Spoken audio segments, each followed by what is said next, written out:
Hello बच्चों। बच्चों, ये है आपकी पाठ्य पुस्तक खुलते पंख का एक पाठ 15 चांद बच गया।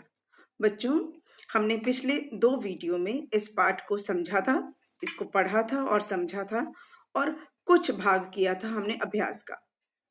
तो आज के इस वीडियो में हम इस पाठ के जो बचे हुए अभ्यास कार्य हैं उसको हम पूरा करेंगे। बच्चों, इस पाठ की कहानी आपको अच्छे से समझ में आ गई होगी, तो हम अभ्यास कार्य आरंभ करेंगे।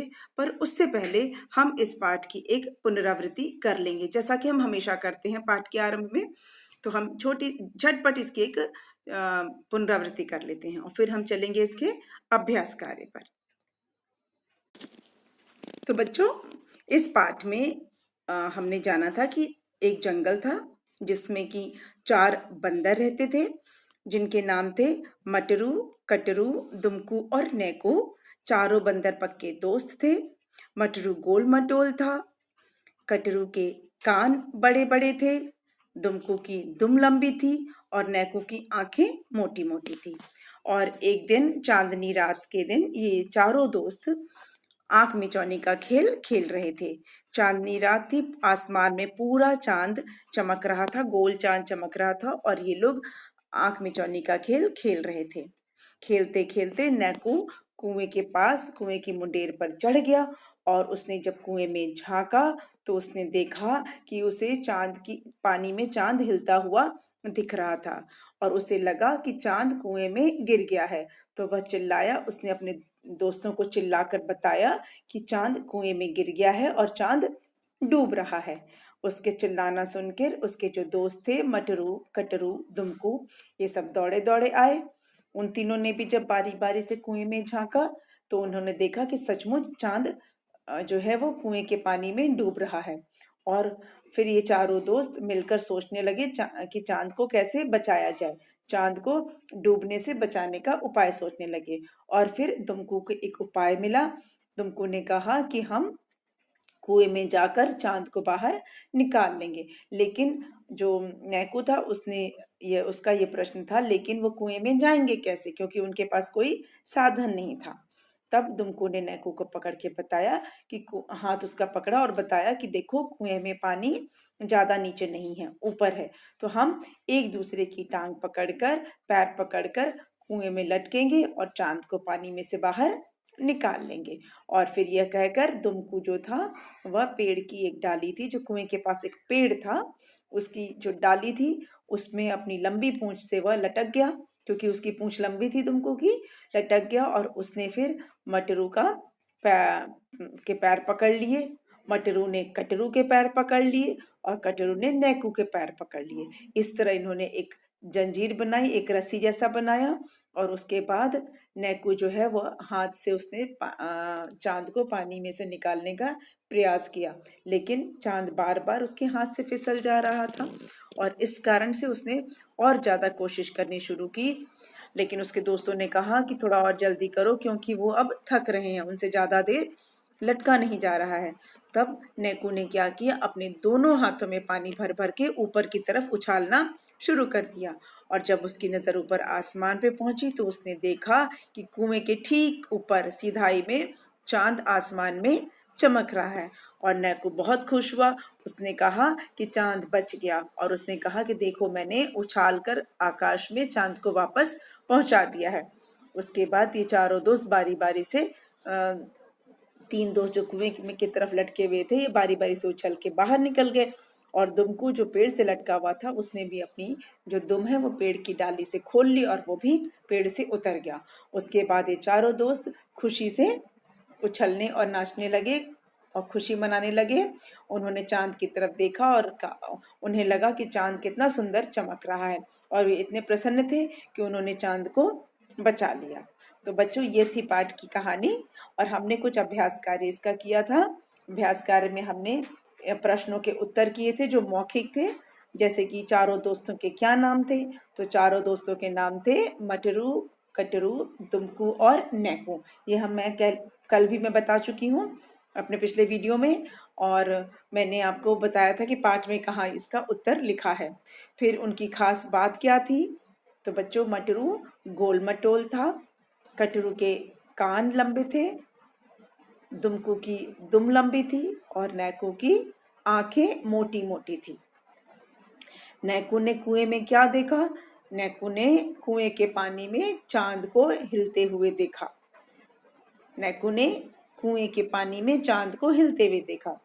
चारों दोस्तों ने चांद को डूबने से कैसे बचाया? चारों दोस्तों ने क्या किया? वे एक पेड़ की डाल से दुमकू लटक गया उल्टा और उसने मटरू को की टांगे पकड़ ली। मटरू ने कटरू की टांगे पकड़ ली और कटरू ने नैकू की टांगे पकड़ ली। इस तरह से उन्होंने एक रस्सी तैयार की और आपसी मेल जोल से उन्होंने चांद को कुएं से बाहर निकाल लिया। नैकू ने पानी उछाल उछाल के ऊपर की तरफ फेंका और इस तरह से चांद को उन्होंने डूबने से बचा लिया। अच्छा, ये हमने किया था सही उत्तर के सामने सही का निशान लगाओ। तो ये भी हम कल कर चुके हैं, अपने पिछले वीडियो में कर चुके हैं। बंदर कुएं के पास क्या खेल रहे थे? तो बच्चों कल हमने इसको किया था कि बंदर कुएं के पास क्या खेल रहे थे? बंदर कुएं के पास आंख मिचौनी का खेल खेल रहे थे।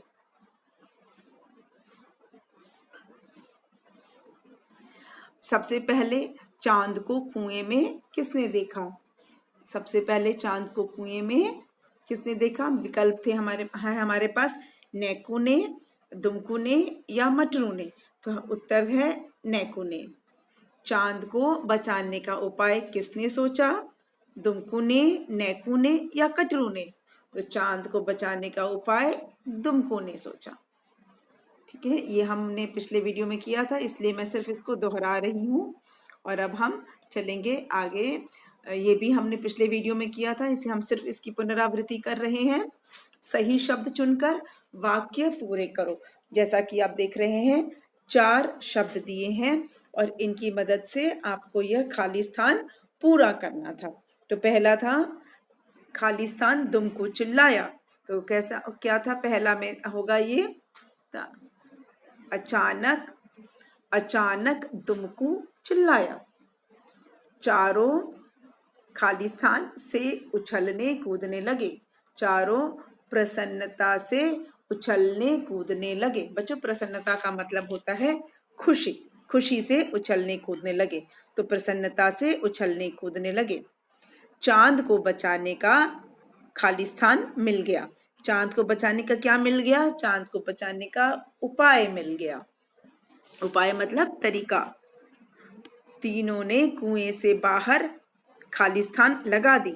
तीनों ने कुएं से बाहर क्या लगा दी? छलांग लगा दी। तीनों ने कुएं से बाहर छलांग लगा दी। तो बच्चों ये हमारा था पिछले वीडियो का काम और हमने एक ये भी कर लिया था, पढ़ो समझो और लिखो। इसमें मैंने आपको समझाया था कि आधा क और पूरा क। एक व्यंजन आधा है, दूसरा व्यंजन पूरा है। तो आधा क और पूरा क, कक्क, पक्की, टक्कर, चक्की। ठीक है, चक्कर भी हो सकता है, ठीक है, चक्का भी हो सकता है। अब आधा त और न, दूसरा जो है वो है, ये देखिए आधा त और न। बच्चों मैंने आपको बताया था कि आधा त हम ऐसे भी लिख सकते हैं और ऐसे भी लिख सकते हैं। तो ये भी आधा त है और ये भी आधा त है। तो आधा त और न, तना, जैसे यत्न, प्रत्न, प्रयत्न, पत्नी, रत्न। ठीक है, अच्छा अब है उसके नीचे देखिए आधा न और पूरा न, दोनों ही व्यंजन है। एक व्यंजन, दोनों ही न व्यंजन है। एक न आधा है और दूसरा पूरा है। जैसे प्रसन्न, अन्न, गन्ना, ठीक है, सुन्न, भिन्न। ठीक है, तो ये यहाँ तक तो था हमारा पिछला वीडियो। अब हम आज जो हम करेंगे वो है यहाँ से बोल बोल कर पढ़ो और समझो। बच्चों इसमें क्या है देखिए, इसमें समझने वाली बात है। पहले हमको देखना है इसमें शब्द कौन से हैं। तो ये हम पहली जो पंक्ति है पहले हम इसको देखेंगे। ये जो हमारी पहली पंक्ति है इसको हमें देखना है। बच्चों ये जो चंद्र बिंदु है दिख रहा है आपको, ये रहा, ऐसे है ना च, तो इसको कहते हैं हम ऐसे चांद, और इसको बोलते हैं चंद्र बिंदु, बोलते हैं चंद्र बिंदु। जब आप अपनी नाक को एक तरफ से दबाएंगे तो इसका हमें ध्वनि पता चलेगी, चांद। हम कहते हैं चांद, मतलब थोड़ा सा नाक से बोलते हैं इसको, थोड़ा सा आपको नाक हल्का सा दबा कर बोलना पड़ेगा। आप इसको जरा प्रयास करिए, बोलने की कोशिश कीजिए मेरे पीछे, चांद, चांद। थोड़ा सा नाक आपको दबाना पड़ेगा हल्का सा एक तरफ से, तो ये आपको इसकी आवाज़, इसकी ध्वनि सुनाई देगी। इसको हम अनुनासिक बोलते हैं, अनुनासिक। क्या बोलते हैं? अनुनासिक, क्योंकि ये नाक को थोड़ा दबाने से ये आवाज़ निकलती है। ठीक है, आप एक बार फिर दोहराइए, कहिए चांद, चांद। थोड़ा सा नाक पे इस पर असर आएगा, चांद, चांदनी, चांदनी, चांदनी, चांदनी। अगर हम चंद्र बिंदु हटा दें तो ये हो जाएगा चांदनी, और जब चंद्र बिंदु है तो यह है चांदनी। ऐसे देखिए, ये है, अगर हम इसको इसमें से चंद्र बिंदु हटा दें तो ये होगा चाँद, लेकिन जैसे ही चंद्र बिंदु लगा ये हो गया चांद। इसमें अगर हम चंद्र बिंदु हटा दें तो ये हो जाएगा चांदनी, और चंद्र बिंदु लगते ही हो जाता है ये चांदनी, चांदनी। ऐसे ही ये क्या है? टांग। अगर बिना चंद्र बिंदु के इसको बोलेंगे तो होगा टाग, टाग। देखिए, ये है टाग, टाग, है ना। टा, ट में आ की मात्रा टा, ऐसे मैं फिर से लिख दूं एक बार, देखिए, ट में आ की मात्रा टा, ग, टाग, है ना, टाग। ट में आ की मात्रा टाग, लेकिन अगर ये डाल देंगे चंद्र बिंदु अनुनासिक तो हो जाएगा टांग। ये क्या हो जाएगा? टांग, टांग। क्या है ये? टांग। थोड़ा सा नाक से आता है, टांग, सिर्फ ट पे, टांग, टांग, टांग। अब देखते हैं ये छ, लांग, छलांग, छ, लांग, छलांग। ठीक है, छ, ये है लांग, छलांग। बच्चों, अगर ये हम चंद्र बिंदु हटा दें इसका, छ, लाग, छलाग, ये है छ, लाग, छलाग। लेकिन जैसे ही हमने इस पे ये लगाया तो हो गया लांग, छ, लांग, ल में आ गया लांग, छ, लांग, छलांग। अब देखते हैं अगला शब्द, ये है कु, आ, कु, कु, आ, कुआं, कु, आ, कुआं, कु, आ, कुआं, कु, आ, कुआं। अगर हम ये बिंदु हट ऐसे हम लिखेंगे तो होगा कु, आ, कुआ। ये है कुआ, कु, आ, कुआ, कु, आ, कुआ, और चंद्र बिंदु लगाते ये आ हो जाएगा, कु, आ, कुआं, कु, आ, कुआं। अब देखिए ये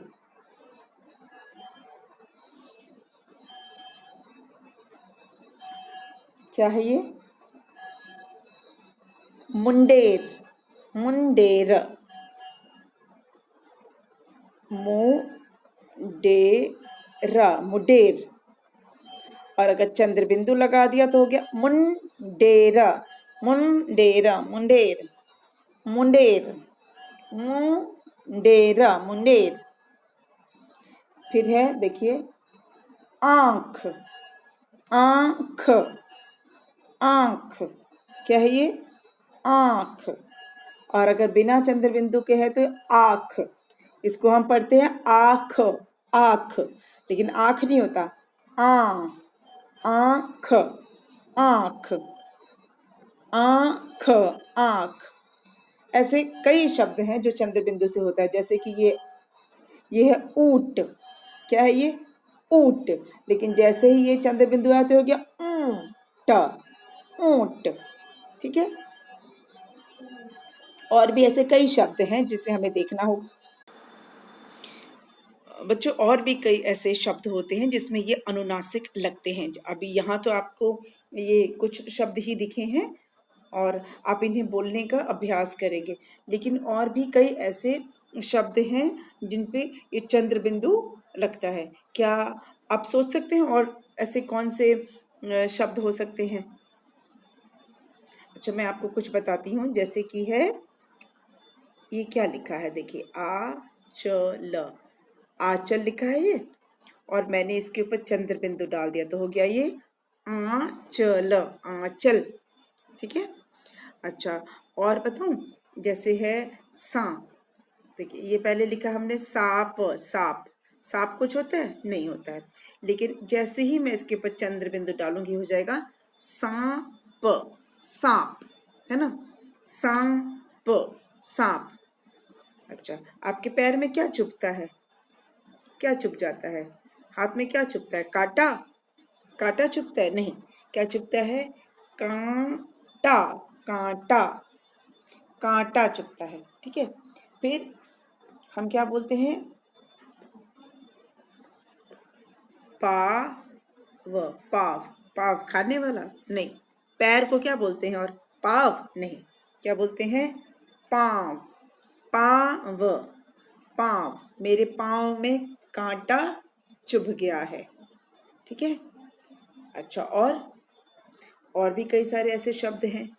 जैसे जैसे ये क्या लिखा है? हंसी, हंसी नहीं, हंसी, हंसी, हंसी, हंसी। और जैसे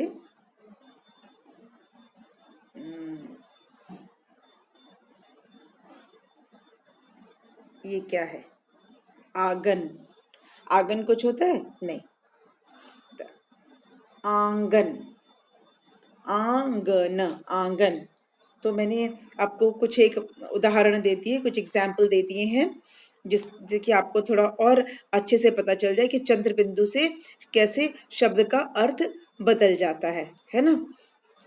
तो इनका आप अच्छे से अभ्यास कीजिएगा। पहले इन्हें उच्चारण करने का, इन्हें बोलने का आप अभ्यास कीजिए कि इसको बोलना कैसे है। ठीक है।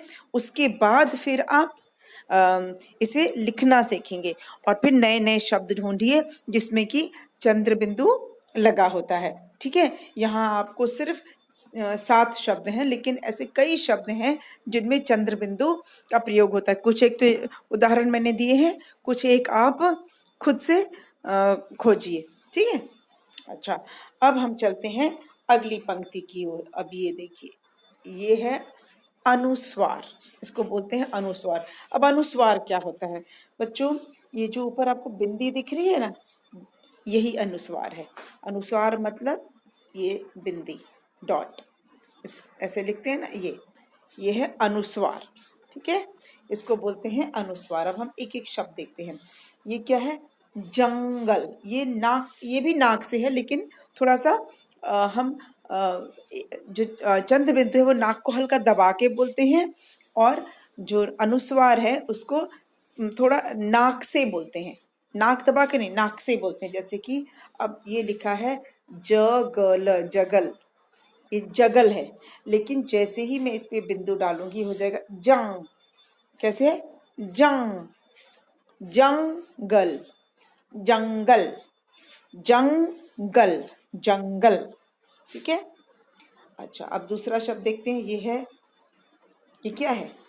ब दर। ये क्या हुआ? बदर कुछ होता है? बदर, बदर नहीं, लेकिन जैसे ही मैं बिंदी डालूंगी हो जाएगा बन, बंदर, बंदर। तो ये न और म दोनों के लिए ये प्रयोग होता है। आधा न और आधा म का ये काम करता है।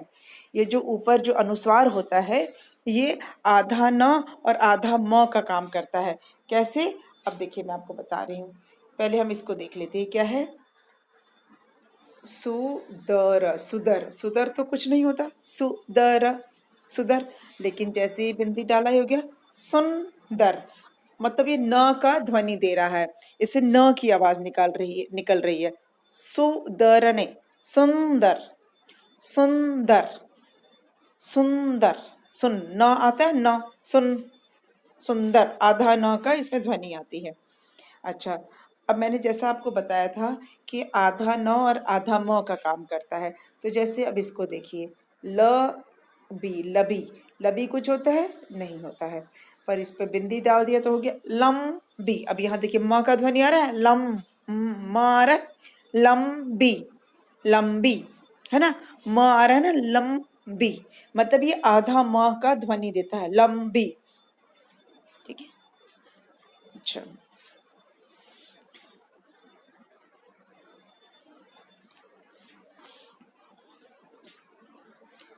अब है हमारा अगला शब्द पंजा। ठीक है, पंजा।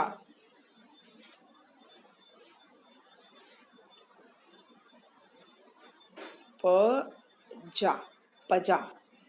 अगर लिखा इसको मैंने पजा, तो इसके ऊपर बिंदी डाला तो हो गया पंजा। नौ का ध्वनि आ रहा है, पंजा, पंजा, पंजा। अच्छा, अब अगला शब्द देखते हैं। अगला शब्द क्या है? ड डा। डडा कुछ होता है? डडा, ड डा डडा नहीं। अगर बिंदी डाल दिया तो हो गया डंडा। ना आ गया ना, डंडा, नंडा। ये क्या हुआ? डन, ड और ये ना का ध्वनि दे रहा है, डंडा, नंडा। अब अगला शब्द है ख भा। खभा कुछ होता है? ख भा, खभा, ख भा, खभा कुछ नहीं होता। और जैसे ही इस पे हम बिंदी डालेंगे हो जाएगा खम भा। म का आवाज आ रहा है, खम, म आ रहा है, ख म, खम्भा। पूरा म नहीं है, आधा म, खम्भा, खम्भा। क्या है ये? खम्भा, खम्भा। ठीक है, अच्छा। अब ध्यान दीजिए नीचे वाली पंक्ति को। देखिए, जंगल जो है इसको ऐसे भी लिख सकते हैं। ये जो जंगल है इसको ऐसे भी, ज और अंग जो आप क ख ग घ में लिखते हो, फिर से मैं आपको बता रही हूँ। ये जंगल है, इसको देखिए ऐसे ज, और क ख ग घ अंग लिखते हो ना, वही वाला अंग, अंग, जंगल, जंगल। ठीक है, जंगल। अच्छा, ये क्या है? बंदर है। बंदर, मैंने आपको बताया था कि जो ऊपर जो अनुस्वार है वो आधा न या आधा म की ध्वनि देता है। तो यहाँ देखिए ब है और नीचे देखिए आधा न, ब आधा न द र, बंदर, है ना। ये ऊपर भी बंदर लिखा है और नीचे भी बंदर लिखा है, और दोनों ही सही है, दोनों ही सही है। एक में ऊपर बिंदी है और दूसरे में आधा न है। बंदर, नीचे भी बंदर, वो आधा न है। बिंदु जो है, जो अनुस्वार है, वो आधा न का काम करता है इसमें। अच्छा, अब ये देखिए सुंदर। ये भी सुंदर है, ये भी सुंदर है, दोनों ही सही लिखा हुआ है। सुंदर को आप इन दोनों ढंग से लिख सकते हैं। स के ऊपर बिंदु डाल के, बिंदी डाल के जो अनुस्वार जो कहलाता है वो भी सुंदर है। वो ऊपर जो बिंदी है वो आधा न है, तो हुआ सुंदर, सु आधा न द र। ये सुंदर और ये भी सु आधा न द र, सुंदर। ठीक है, अब ये देखिए ऊपर है लंबी और नीचे भी लिखा है लंबी, लेकिन ये ल के ऊपर जो बिंदु है वो आधा म का काम कर रहा है। ठीक है, इसको बोलेंगे लंबी। तो नीचे आपने देखा क्या है? ल, और उसके बाद है आधा म और बी, लंबी। अब देखिए ये क्या है? पंजा, पंजा, या वाला ध्वनि आता, पंजा, और ये यहाँ पे य है। ठीक है, तो प य, जिसको च छ ज झ य है बोला, पंजा। और ये जो डंडा है ये अंगा वाला है, ट ठ ड ढ अणा वाला, नंडा। ठीक है, ये य है इधर पंजा में, पन य जा, पंजा, पंजा। और ये डंडा, वो अंग, ट ठ ड ढ अणा वाला, डंडा। और खंभा में मैंने बताया था आपको कि आधा म वाला है, खंभा। ठीक है, तो ये वाला अभ्यास मेरे ख्याल से आपको अच्छे से समझ में आया है। एक बार हम इसको अच्छे से बोल बोल कर पढ़ते हैं। ठीक है,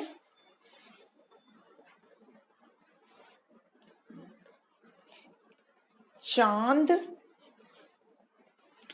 चांदनी, टांग, छलांग, कुआं, मुंडेर, आंख। जंगल, बंदर, सुंदर, लंबी, पंजा, डंडा, खंभा। ठीक है, और ये उसके नीचे भी है, जंगल, बंदर, सुंदर, लंबी, पंजा, डंडा, खंभा।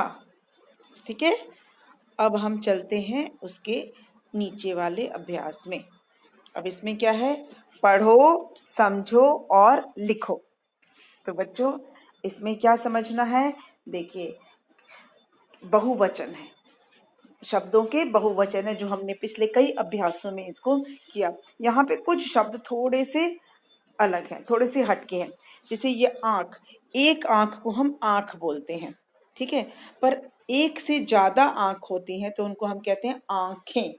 क्या बोलते हैं, आँखें। एक आँख है तो आँख, एक से ज्यादा है तो आँखें। छलांग, छलांगे, छलांग, छलांगे। ठीक है, छ लांगे, मतलब आपको लिखना होगा छ ला और गे, छलांगे। छलांग, छलांगे, छलांगे मारना बोलते हैं ना। अच्छा, उसके बाद है दुम। बच्चों दुम का बहुवचन दुम ही होता है। बंदर के दुम होती हैं, बंदरों की दुम होती है, दुमे होती नहीं बोलेंगे, बंदरों की दुम होती है। तो दुम का बहुवचन दुम ही रहेगा। दुम का बहुवचन दुम ही रहेगा। जैसे बाल का बहुवचन बाल रहता है, ठीक है, बाल का बहुवचन बाल है, उसी तरह से दुम का बहुवचन दुम ही रहेगा। अब आ जाते हैं हम अगले शब्द की ओर, वो है टांग। टांग, टांगे। एक टांग है तो टांग, और एक से ज्यादा है तो टांगे, टांगे। कुआं, कुआं का क्या होगा, कुएं, कुआं, कुएं। कैसे लिखेंगे इसको, कुएं, कुएं ऐसे लिखेंगे, कुएं। गांव में एक कुआं था, गांव में कई कुएं थे। ठीक है, अच्छा, अब हम चलते हैं, अगला शब्द है हमारा मुंडेर। तो एक मुंडेर तो मुंडेर, ज्यादा मुंडेर होगा तो मुंडेरे नहीं होगा, मुंडेरों। ठीक है, मुंडेर पर बंदर था, मुंडेरों पर बंदर थे, मुंडेर, मुंडेरों। इसे करते हैं, एक बार दोहरा लेते हैं। आंख, आंखें, आंख, आंखें। छलांग, छलांगे। दुम, दुम। टांग, टांगे। कुआं, कुएं। मुंडेर, मुंडेरों। ये वाला अभ्यास हो गया। अब हम अगले पर आते हैं। क्या चांद सचमुच कुएं में गिर गया था? क्या ऐसा हो सकता है? कुएं के पानी में दिखने वाला चांद क्या था? बच्चों ये तो हमने जब पाठ पढ़ा था तब मैंने इसको बहुत बार बताया था, लेकिन इसे हम फिर से करना हमारे लिए ज़रूरी है, क्योंकि ये समझना बहुत ज़रूरी है कि प्रतिबिंब क्या होता है, परछाई क्या होती है। परछाई बच्चों जो हम इंग्लिश में शैडो बोलते हैं, ये शैडो नहीं है, रिफ्लेक्शन, प्रतिबिंब जिसको हम बोलते हैं, ये प्रतिबिंब है। ठीक है, जैसे कि किसी चीज पर हमारा जब रोशनी पड़ती है तो वो जो वापस हम तक आती है वो उसको बोलते हैं प्रतिबिंब, रिफ्लेक्ट होकर वापस आना, टकरा कर वापस आना। किसी चिकनी सतह पर जब कोई रोशनी पड़ती है तो वो चिकनी सतह से टकरा के जब वापस आती है तो प्रतिबिंब बनता है। ठीक है, तो क्या चांद सचमुच कुएं में गिर गया था? आपको क्या लगता है कि क्या चांद सच में कुएं में गिरा होगा? नहीं, चांद सचमुच कुएं में नहीं गिरा था, वो गिर ही नहीं सकता। चांद कोई सामान है कि ऊपर से गिर जाएगा? नहीं ना, चांद तो आसमान में है जो हमारी जो पृथ्वी है उसके वो चारों ओर घूमता है, चक्कर काटता है।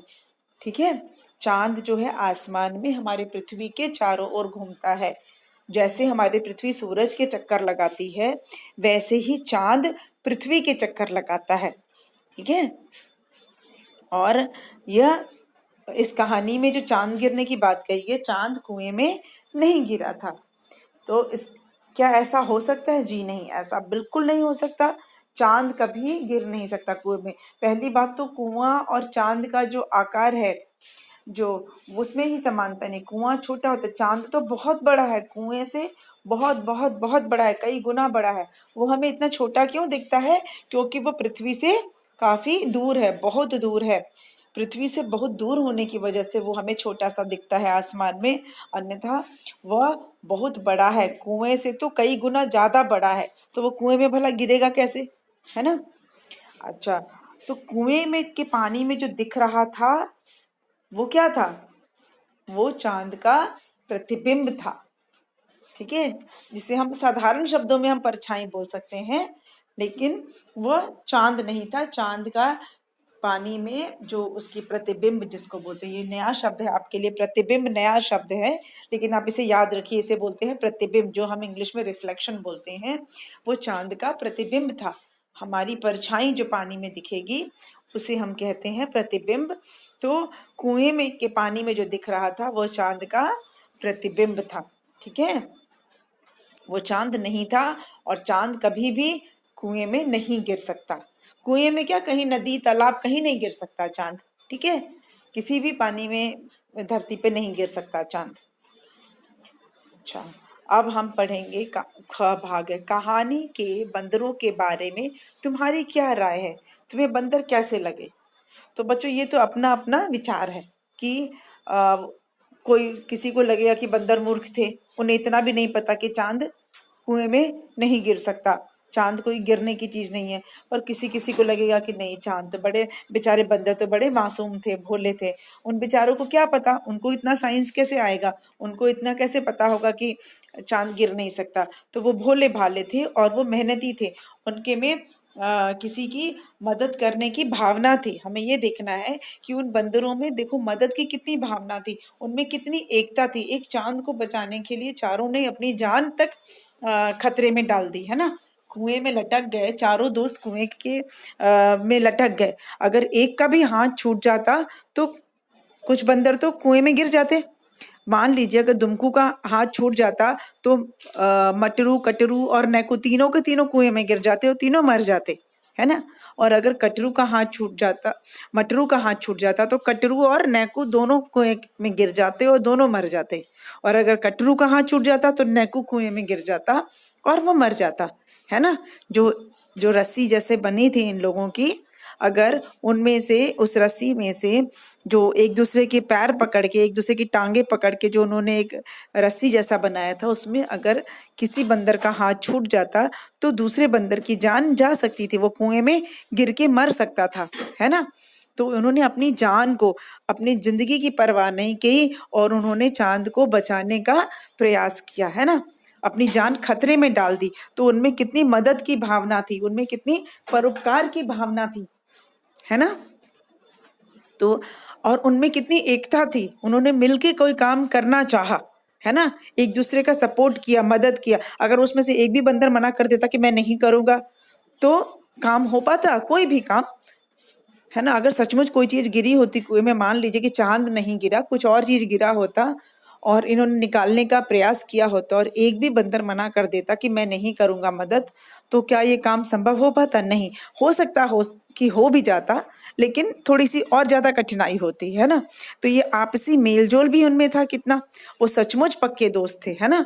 वो सच में पक्के दोस्त थे कि उन्होंने काम को मिलजुल कर करना स्वीकार किया, मान लिया कि हाँ हम मिलकर करेंगे। एक ने भी मना नहीं किया कि मैं नहीं करूंगा, है ना, या हम नहीं करेंगे।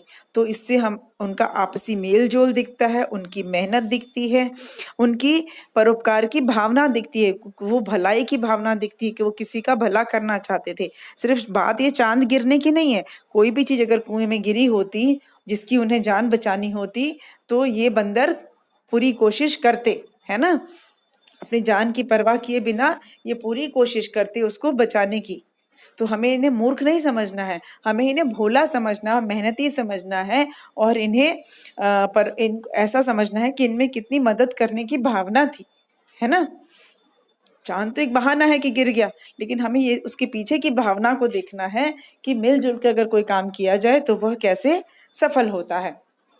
अच्छा, अब ग, उस रात आकाश में पूरा चांद चमक रहा था।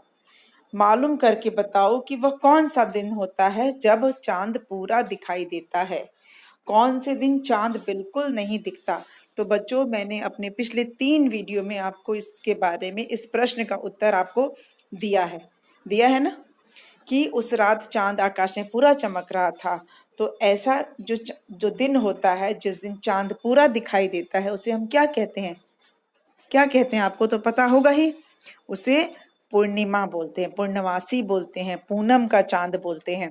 ठीक है, पूर्णिमा का चांद बोलते हैं या पूनम का चांद बोलते हैं या पूर्णमासी भी बोलते हैं। ठीक है, जिस दिन पूरा चांद दिखता है। और जिस दिन चांद बिल्कुल नहीं दिखता उसको क्या बोलते हैं? उसको हम बोलते हैं अमावस्या। जिस दिन चांद आसमान में दिखता ही नहीं है, अंधेरा होता है, उसको उसको अंधेरी रात भी बोलते हैं और उसको अमावस्या बोलते हैं। ठीक है, अब आती है करने की बारी। नीचे बने चित्र देखो और कहानी सुनाओ। तो अरे वाह, ये कहानी तो मैंने वीडियो के शुरू होने में ही बता दी थी ना। ये जो कहानी है इसको मैंने जब ये वीडियो बना का जब ये इस वीडियो का जो पहला भाग था, जब हमने इस कहानी को शुरू किया था, तो सबसे पहले मैंने आपको यही कहानी बताई थी, है ना। तो हम इसको एक बार दोहरा देते हैं फटाफट। ठीक है, और फिर देखेंगे कि दोनों कहानी में क्या समानता है। देखिए, मैंने बताया था आपको कि ये एक कहानी है शेर और खरगोश की, है ना। चित्र में आपको दिख भी रहा होगा कि एक शेर था, बहुत खूंखार था, है ना। आप इसको चित्र को देखते रहिए और फिर सुनते रहिए। ये देखिए, एक शेर था, बहुत खूंखार था। वह जंगल के जानवरों को मार कर खा जाता था, कुछ कुछ को तो यूं ही मार के छोड़ देता था।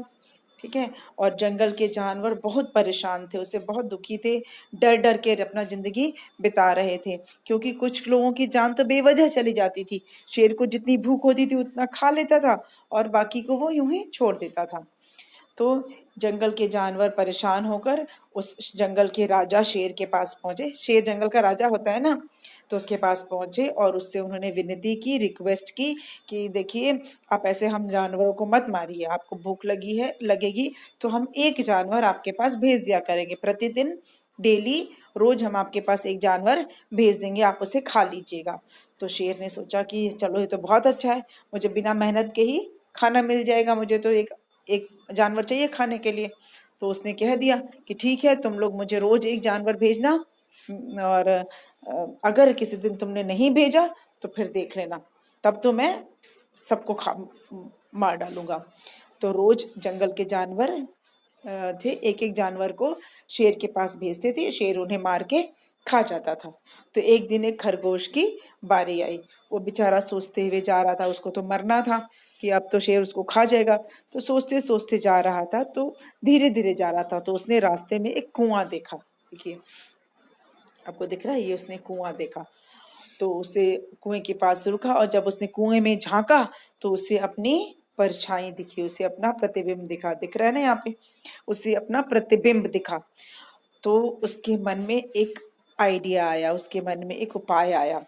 वो एकदम धीरे धीरे धीरे धीरे जाने लगा आगे, और देर से उस शेर के पास पहुंचा जिसके पास उसे जाना था ना, उसका भोजन बनने के लिए। और शेर तो भूखा बैठा था, वो तो इंतजार कर रहा था कि कब खरगोश आएगा, अरे कब कोई जानवर जंगल वाले भेजेंगे, मैं उसे मार के खा जाऊंगा। और उसको भूख तो बर्दाश्त हो रही थी, वो बहुत ज्यादा गुस्से से तमतमाया हुआ था। जब खरगोश उसके पास पहुंचा तो गुस्से से उसके ऊपर चिल्लाया कि इतनी देर कैसे हो गई, मैं भूख से बैठा हूँ। तो खरगोश ने बड़ा हाथ जोड़ के बहुत ऐसे डरते डरते कहा, महाराज महाराज गुस्सा मत होइए, मैं तो आपके पास आ ही रहा था, लेकिन रास्ते में मुझे दूसरा शेर मिल गया और उसने मुझे कहा कि मैं जंगल का राजा हूँ, तुम किसी दूसरे शेर के पास नहीं जाओगे, और इसीलिए मुझे थोड़ी देर हो गई। अब तो उस शेर को और गुस्सा आया कि मेरे होते जंगल का राजा भला और कौन हो सकता है। तो उसने खरगोश से कहा, चलो दिखाओ कहाँ है दूसरा शेर, अभी बताता हूं मैं उसको। तो खरगोश जो है वो शेर को कुएं के पास लेकर आया और उसने कहा कि महाराज दूसरा शेर इसी कुएं में है। तो शेर ने कुएं में जब झांका तो उसे अपनी परछाई दिखी, है ना। तो उसे लगा कि कुएं में दूसरा शेर है। उसे क्या लगा कि कुएं में दूसरा शेर है और उसे लगा कि अभी इसको बताता हूँ। तो उसने गुस्से से दहाड़ा तो कुएं का जो शेर था वो भी दहाड़ा। क्यों? क्योंकि कुएं में जो दिख रहा था वो उसी शेर की परछाई थी ना। तो जो जो ये शेर करेगा परछाई भी तो वही करेगी। तो उसने दहाड़ा तो कुएं से भी दहाड़ने की आवाज आई। फिर इसने अपने पंजे दिखाए तो कुएं में से भी पंजे दिखाने का दिखा उसको। अब तो शेर को लगा कि सच में कुएं में कोई दूसरा शेर है और गुस्से से उस दूसरे शेर को मारने के लिए वो कुएं में कूद गया और फिर कूद कर डूब कर मर गया, है ना।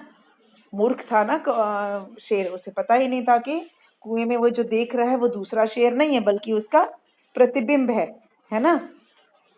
और इस तरह शेर की जान चली गई और जंगल के सारे जानवर उस दिन के बाद से उनकी जान बच गई। एक छोटे से खरगोश ने अपनी बुद्धिमानी से उस बड़े से शेर को हरा दिया। ठीक है, तो ये थी कहानी। अब बताइए कि इस कहानी में और बंदर वाली कहानी में क्या क्या बात मिलती जुलती है। तो बच्चों एक बात तो पक्का मिलती है कि जैसे शेर को नहीं पता था कि कुएं में वो जो देख रहा है वो उसका प्रतिबिंब है, वो उसकी परछाई है। उसी तरह से बंदर, जो चार बंदर हैं, कहानी के चार बंदर हैं, उन्हें नहीं पता है कि कुएं में जो वो देख रहे हैं वो चांद नहीं है, चांद का प्रतिबिंब है। ठीक है, ये समानता हुई ना दोनों में कि दोनों को नहीं पता था कि जो वो कुएं में देख रहे हैं वो असली का चीज नहीं है, वो प्रतिबिंब है। ये कहानी में ये समानता है। ठीक है, पर फर्क क्या है? फर्क ये है कि शेर जो था वो मूर्ख था, वो कुएं में कूद के उसने जान दे दी। लेकिन इस कहानी में बंदरों ने जान नहीं दी बल्कि चांद को बचाने का प्रयास किया। ठीक है, तो ये थी आपकी कहानी और उम्मीद है कि अब ये पाठ आपको बहुत अच्छे से समझ में आ गया होगा, है ना। तो हम इस तरह से हमने इस पाठ को पूरा कर लिया और आपको मैं बता दूं कौन कौन सी चीज़ें आप कॉपी में करेंगे और कौन सी आप इस पुस्तक में ही रहने देंगे। बच्चों ये जो है ये मौखिक है, मतलब आपको सिर्फ इसका उत्तर बताना है, लिखना नहीं है। ठीक है, उसके बाद इसको कॉपी में करना है, ये आप कॉपी में करेंगे। फिर उसके बाद है ये, इसको भी आप कॉपी में करेंगे और ये बुक में ही रहेगा, इसको कॉपी में नहीं करना है, इसको कॉपी में नहीं करना है, ये कॉपी में नहीं करना है, इसको आप बुक में ही करेंगे। ठीक है, और ये भी बुक में रहेगा, इसे आप पढ़ पढ़ के देखेंगे। ये कॉपी में करेंगे, इसको आप कॉपी में करेंगे। ठीक है, और ये भी सिर्फ आपको बोलना है, बताना है, लिखना नहीं है। तो इस तरह से आपका ये पाठ पूरा हुआ। धन्यवाद।